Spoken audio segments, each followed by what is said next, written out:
कृष्ण जब तक ब्रज में रहे हैं तब तक उन्होंने अपनी माँ का आंचल पान किया। भगवान श्याम सुंदर 11 वर्ष की अवस्था तक ब्रज में रहे हैं, पर रोजाना प्रातः काल सबसे पहले माँ का आंचल पान करते।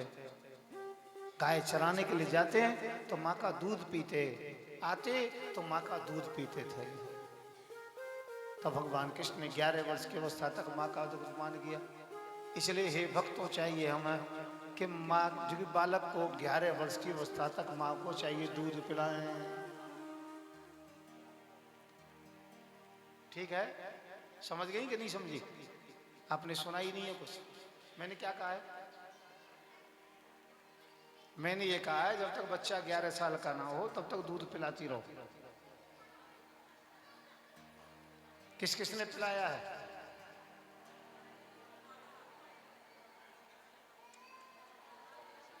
फिर कथा सुनने से फायदा क्या हुआ तुम्हें?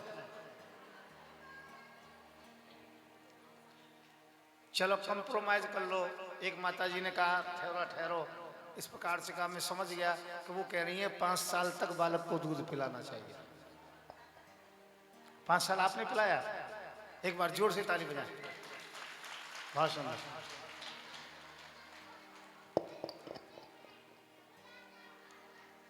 अब 5 नहीं तो 2-2.5 साल तक तो बच्चे को जरूर दूध पिलाना चाहिए। और मैं तो कहता हूं बच्चे का जब तक ब्याह ना हो तब तक उसे दूध पिलाती रहती। देखो एक बात है, आप लॉजिक है, जब बच्चे को शादी करने के लिए भेजते हैं तो उससे पहले मालूम है क्या है, गांवों में यहाँ है होता है या नहीं पता नहीं, पर गांव में आज भी माँ आंचल पान करा के विवाह के लिए भेजती है। भेजती है कि नहीं भेजती? ये इसका लॉजिक है। कभी सोचा आपने क्यों? बालक माँ के लिए कभी बड़ा नहीं होता,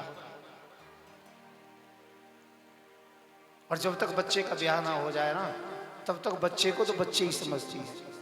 और ध्यान रखो, बच्चे अपने बच्चों को कभी भी अपनी दृष्टि में बड़ा होते हुए नहीं देख पाते। कैसे? वो तो पड़ोसी बताते हैं कि तेरी बेटी बड़ी हो गई है, बेटा बड़ा हो गया है। वो तो सदैव कहते हैं बच्चे ही हैं। पड़ोसी आके कहते हैं तेरी बेटी के लिए लड़का ढूंढा है मैंने, लड़का बहुत अच्छा है, जोड़ी अच्छी रहेगी।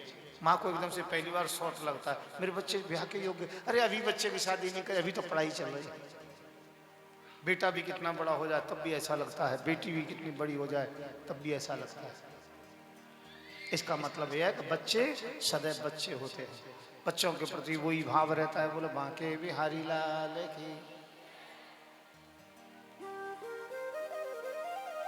माँ